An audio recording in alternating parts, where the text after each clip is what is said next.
Hello সবাইকে, আমি Rinji and welcome back to my channel act with actress Rinji. আজকের ভিডিওটা শুরু করার আগে আমি তোমাদের কাছে জাস্ট একটা প্রশ্ন করব, সেটা হলো যে মানে একটা জিজ্ঞাসাই আছে, সেটা হলো যে তোমরা আমার নতুন আপডেটটা পেয়েছো তো যে প্রত্যেক মাসের মার্চ মাস থেকে প্রত্যেক মাসের লাস্টে যে সানডে থাকবে সেই সানডে কিন্তু আমি একটা লাইভ করবো এবং তোমরা সকলে আসবে যারা অ্যাক্টিং নিয়ে ইন্টারেস্টেড, তারা সবাই আসবে যারা অলরেডি আমার অ্যাক্টিং চ্যানেলে রয়েছো এবং সাবস্ক্রাইবার বলো বা যারা শিখতে চাইছো বা জানতে চাইছো তাদের কথা বলছি, প্লাস যারা নতুন আজকে ভিডিওটা দেখছো তারাও যদি ইন্টারেস্টেড হও বা অ্যাক্টিং এ আসছো তাহলে তোমরাও জয়েন করে ফেলো, কোনো অসুবিধা নেই, তোমাদের সুবিধা হবে। কিন্তু আলোচনার বিষয় কি থাকবে যে সারা মাসে যেহেতু লাস্ট সানডে আমি এটাকে লাইভ করব, একটা লাইভ হবে, তো সেটাতে আমি সারা মাসের আগে যা যা ভিডিও দেব সেইগুলো নিয়েই একটু আলোচনা হবে। তোমাদের যদি সেখানে প্রশ্ন থাকে অবশ্যই করো। তো সবটা নিয়ে একটা সুন্দর লাইভ হবে, তো লাইভটা কিন্তু তোমরা কেউ মিস করো না। আপাতত লাইভের টাইম আমি বলে দিচ্ছি বিকেল 5টায়। পরে হয়তো সেটা আমার টাইমের জন্য হয়তো চেঞ্জ হতে পারে, বাট সেটা পরে দেখা যাবে। এখন আপাতত 5টাতেই হবে।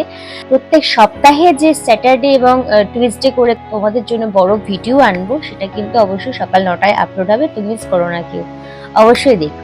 তো চলো আজকে ভিডিওটা শুরু করা যাক। তো আজকে যে ভিডিওটা রয়েছে সেটা কিন্তু একটা সুন্দর কমেন্টের উপর ভিডিও। তোমরা হয়তো অলরেডি থাম্বনেল দেখে বুঝে গেছো আমি যে ডায়লগ ডেলিভারি নিয়ে একটা পোস্ট করেছিলাম ভিডিও, তো সেখানে আমাকে অমিত আর্টস ব্লগ কমেন্ট করেছে যে দিদি ডায়লগ তো বুঝলাম, কিন্তু ডায়লগ বলার সাথে সাথে বডি মুভমেন্টসও দরকার, এই নিয়ে একটা ভিডিও বানাও। কতটা বডি মুভমেন্টস করা যাবে বা অডিশন দেওয়ার সময় কতটা জায়গা থেকে নড়া যাবে বা নড়া যাবে না, স্ক্রিনের বাইরে চলে যাচ্ছে কিনা, এভাবে কিভাবে বুঝবো?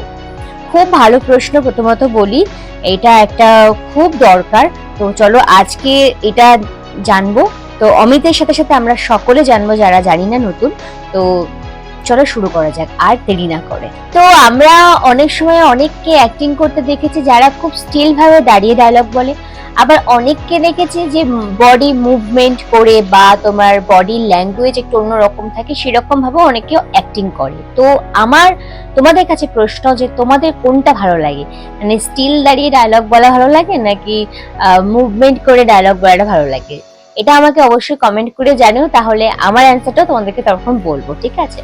তো অমিত, তোমাকে প্রথমত আজকে আমি এই ভিডিওতে বলবো যে অডিশনে যদি এরকম কিছু হয় বা অডিশনের সময় যখন তুমি ডায়লগ বলবে তখন তুমি কি করবে, তখন তুমি কতটা কি বডি মুভমেন্ট করবে বা কতটা কি নড়তে পারবে সেটা আমি আজকে বলছি। শুটিং এর ক্ষেত্রে অন্য কিছু হয়, যেমন আমরা সিরিয়াল সিনেমা বা থিয়েটার বলো, যাত্রা বলো, যখন আমরা এইসব জায়গাতে এইসব প্ল্যাটফর্মে যখন আমরা শুটিং করি বা অ্যাক্টিং করি তখন কিন্তু ব্যাপারটা আলাদা হয়, সেটা আমি পরে বলছি। কিন্তু আগে আজকে আমরা জানবো যে অডিশনে গেলে তোমার যদি এরকম অডিশনের সমস্যা হয় তখন তুমি কি করবে। তো প্রথমত হচ্ছে যখন তোমাকে মানে অডিশনটা দিতে বলবে বা বলবে যে তুমি স্টার্ট করো, তুমি স্টার্ট করার আগে জাস্ট যে অডিশন নেবে বা যারা থাকবে তাদেরকে জিজ্ঞাসা করবে যে কতটা আমার জায়গা রয়েছে বা কতটা আমার বাউন্ডারি রয়েছে যে আমি এর মধ্যে ঘুরতে পারি বা আমি একটু মুভমেন্ট করে অ্যাক্টিং করতে পারি, আমি কতটা কি করতে পারি, এটা এটা তোমরা জিজ্ঞাসা করে নেবে। ওকে, যারাই থাকবে অডিশনে তাদেরকে তোমরা জিজ্ঞাসা করে নেবে যে আমরা কতটা আমাদের নড়তে পারবো বা কতটা আমাদের বডি মুভমেন্ট করাবে, আমরা কতটার মধ্যে রয়েছি, মানে আমাদের ক্যামেরা কতটা রয়েছে।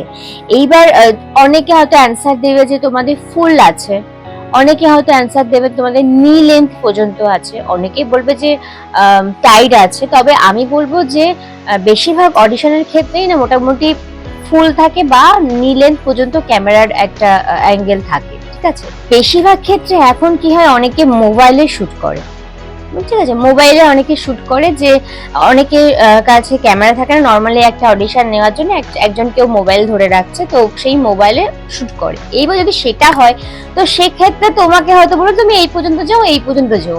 এবার তুমি যখনই মুভমেন্ট করছো, মানে সেন্টার থেকে এদিকে যাচ্ছ এদিকে যাচ্ছ, তখন তোমার সাথে মোবাইলটাও মানে এরকম ভাবে প্যান হচ্ছে, মানে এভাবে যাচ্ছে মোবাইলটাও, তখন তাতে কি হয় যে তোমার অতটা অসুবিধা হয় না। তার বলে তুমি সিনের যে ডিমান্ড করছে যতটুকু দরকার তুমি ততটুকুই করবে, অযথা লাফালাফি করবে না, মানে অযথা তোমাকে বডি মুভমেন্ট করতেই হবে এরকম একটা মাথা ভেবে নিয়ে তুমি মানে লাভ দিলে হয়তো সিনে সেরকম ডিমান্ড করছেই না যে উত্তেজিত হয়ে বা লাফিয়ে অন্যদিকে চলে এরকম তুমি ডিমান্ড করছে না, তো সেগুলো করবে না। সিনের যা ডিমান্ড করবে সেই ডিমান্ড অনুযায়ী তুমি ভেবে চিন্তে করবে।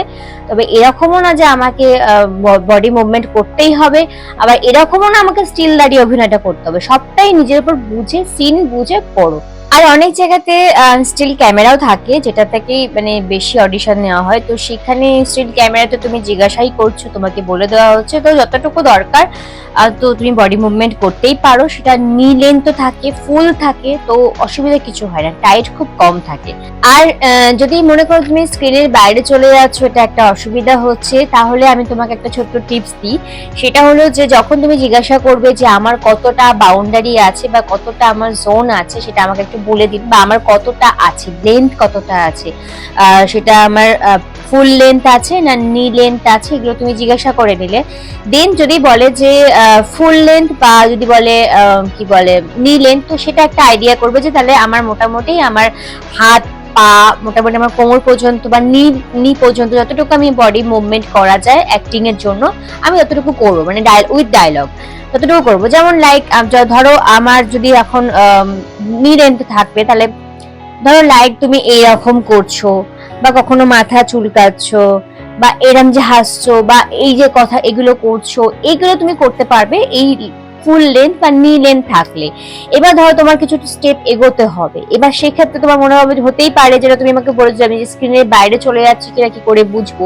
সেক্ষেত্রে আমি তোমাকে বলবো যখনই যে বাউন্ডারি গুলো বলে দিচ্ছে, সেই বাউন্ডারি ওয়াইজ যদি বলে যে তোমাকে এই পর্যন্ত যেতে হবে, এটা তোমার লাস্ট বাউন্ডারি, একটা দেখিয়ে দিল, ধরো চারটে কোণা তোমাকে দেখিয়ে দিল যে এই পর্যন্ত, ধরো কোনো একটা চেয়ার রয়েছে, সেই চেয়ার পর্যন্ত তোমার বাউন্ডারি। এবার তুমি মেপে নিলে যে ওই চেয়ার পর্যন্ত যেতে গেলে আমার কটা স্টেপ আমাকে ফেলতে হচ্ছে। তো তুমি ধরে নিলে যে চেয়ার পর্যন্ত তোমার যেতে গেলে তোমার একটা দুটো তিনটে কি চারটে তোমার স্টেপ ফেলতে হলো। ওই চারটে স্টেপকেই মাথায় নিয়ে তুমি অ্যাক্টিংটা করবে বা বডি মুভমেন্ট করবে যে আমার এই চারটে স্টেপের বাইরে 5 নম্বর স্টেপ কিন্তু আমি ফেললে আমি স্ক্রিনের বাইরে চলে যাব। তাই আমাকে ওই চারটে স্টেপকেই মাথায় রেখে ওই চারটে স্টেপের মধ্যেই আমাকে যা বডি মুভমেন্ট করার করতে হবে। ছোট্ট একটা টিপস দিলাম যে যদি মনে হয় স্ক্রিনের বাইরে চলে যেতে, তাহলে তুমি কি করবে, ওই কাউন্ট করে নেবে, স্টেপ কাউন্ট করে নেবে, যেদিকেই হোক চারদিকেই হোক স্টেপ কাউন্ট করে নিয়ে অ্যাক্টিংটা শুরু করবে বা ডায়লগ শুরু করবে। তাতে তুমি স্ক্রিনের মধ্যে থাকবে, স্ক্রিন থেকে বাইরে বেরোবে না। ওকে, ঠিক আছে। আর একটা আমি স্পেশাল একটা টিপস বলবো, সেটা হলো যে তোমরা বাড়িতে মোবাইলে এরকম মোবাইলটা একটু দূরে রেখে মানে নি লেন্থ হচ্ছে, বা সেটা তোমার ফ্রন্ট ক্যামেরায় বুঝতেই পারবে যে কতটা তোমার মোবাইলে নিচ্ছে। তো তুমি নি লেন্থ বা ফুল লেন্থে এরকম মোবাইলটা সেট করে সেখানে তোমরা কিন্তু অবশ্যই ডায়লগ নিয়ে বডি মুভমেন্ট করে কোনো অ্যাক্ট করতেই পারো, মানে অ্যাক্টিং করতেই পারো। সেটা কন্টিনিউ প্র্যাকটিস করো, তাহলে আশা করি এই ব্যাপারটা থেকে আরো তাড়াতাড়ি তোমরা ইজি হয়ে যেতে পারবে, বা তোমাদের একটা সেন্স চলে আসবে যে যত প্র্যাকটিস করবে হয় না, যত প্র্যাকটিস করবে তত ভালো হবে।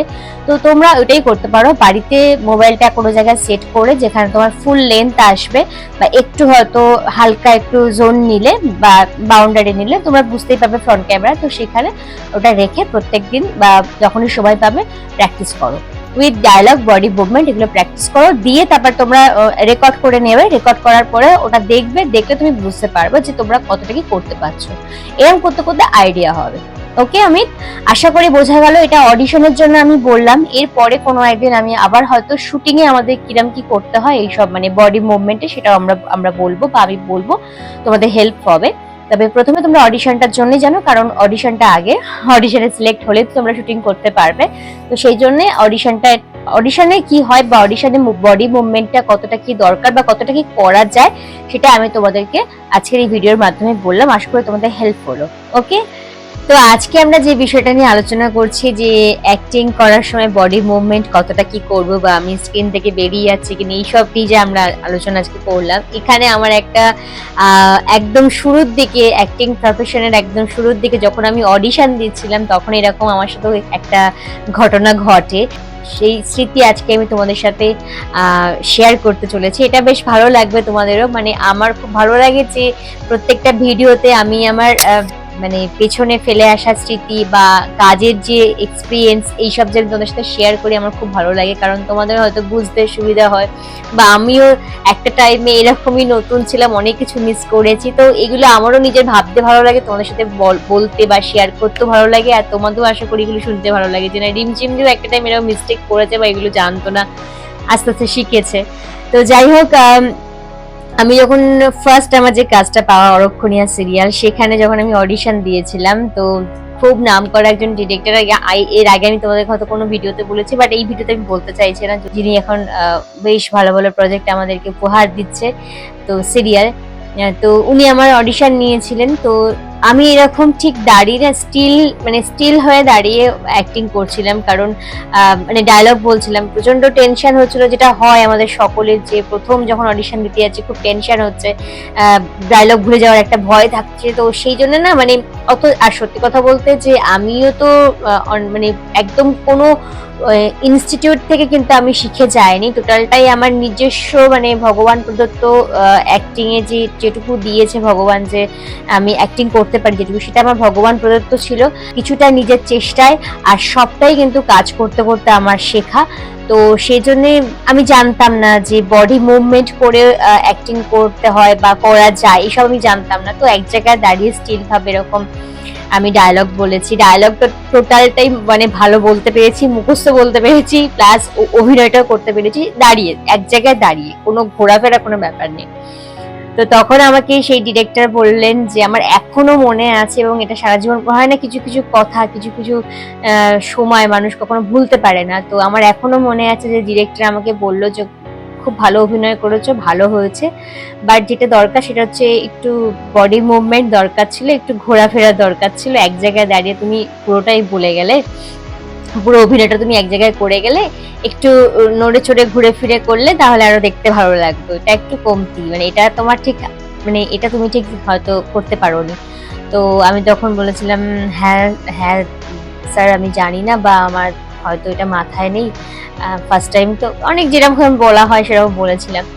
তো এটা আমার খুব মনে পড়ে গেল, তাই জন্য তোমাদেরকে আমি আজকে এটা শেয়ার করলাম। এরকম প্রচুর ঘটনা যেটা তোমাদের সাথে আমি এখন লিঙ্ক করতে পারি, যে আমিও একটা টাইম এরকম অনেক জায়গায় অডিশন দিয়েছিলাম, রিজেক্টও হয়েছে অনেক জায়গা থেকে, আবার অনেকে ভালো বলেছেন। তো এই সব মিলিয়ে মিশিয়ে আজকে ভগবানের ইচ্ছায় বা যারা আমাকে চান্স দিয়েছে প্রথম কাজের, বা তারপরেও তাদের সবাইকে অনেক ধন্যবাদ। তো এরম করে করে আজকে জীবন এতটা এগিয়েছি, আর সেই অভিজ্ঞতাগুলি আজকে তোমাদের সাথে আমি শেয়ার করি প্রত্যেকটা ভিডিওর মাধ্যমে।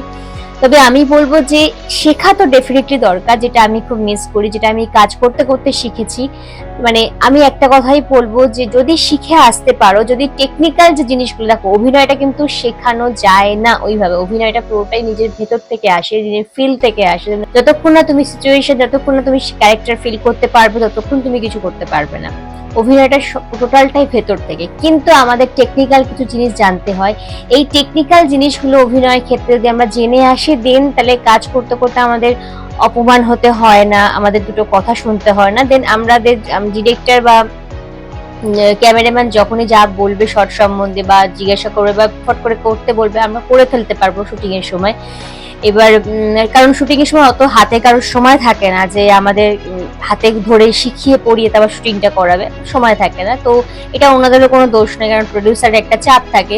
তো যাই হোক, তো এই সময়টা যদি শিখে আসতে পারো, মানে টেকনিক্যাল ব্যাপারগুলো যদি শিখে আসতে পারো, তাহলে তোমার কাজ করতে সুবিধা হয়, মানে ওই বললাম অপমানিত হতে হবে না। বাট অভিনয় তো বলো পুরোটাই নিজস্ব ব্যাপার, নিজের ট্যালেন্ট, নিজস্ব ব্যাপার।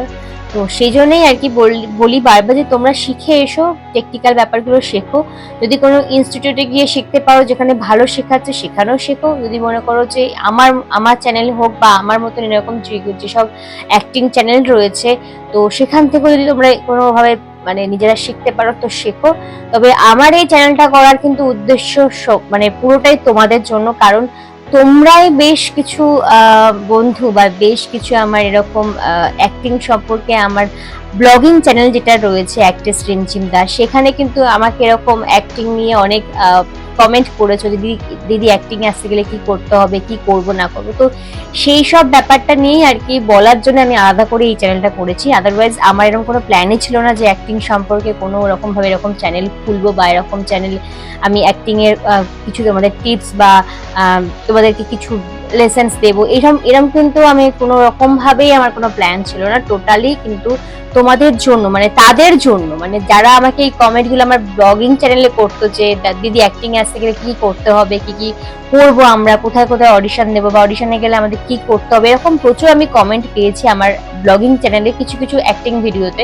দুই একটা অ্যাক্টিং ভিডিও আমি পোস্ট করেছিলাম যে আমি কিভাবে অ্যাক্টিং এ আসি, এরকম যে ভিডিওগুলো করেছিলাম তাতে আমি এই কমেন্টগুলো পেয়েছিলাম। তো সেই কমেন্ট থেকেই কিন্তু আজকে আমি ভাবলাম যে চলো তোমাদের জন্য যদি কোনো হেল্প হয় তাহলে আমাকে আলাদা করে একটা চ্যানেল করতে হবে, কারণ ব্লগিং চ্যানেলের মধ্যে কিন্তু এগুলো দিলে প্রবলেম হয়ে যাবে। তো সেই জন্য আমার এই চ্যানেলটা করা আলাদা করে। তো আশা করছি তোমরা অনেকেই বলছো হেল্প হচ্ছে, হেল্প হোক, তোমাদের যাতে হেল্প হয় সেটাই চাই, আর বাদ বাকিটা ঈশ্বর। তো হ্যাঁ, আজকের ভিডিওটা কেমন লাগলো অবশ্যই বলো কিন্তু।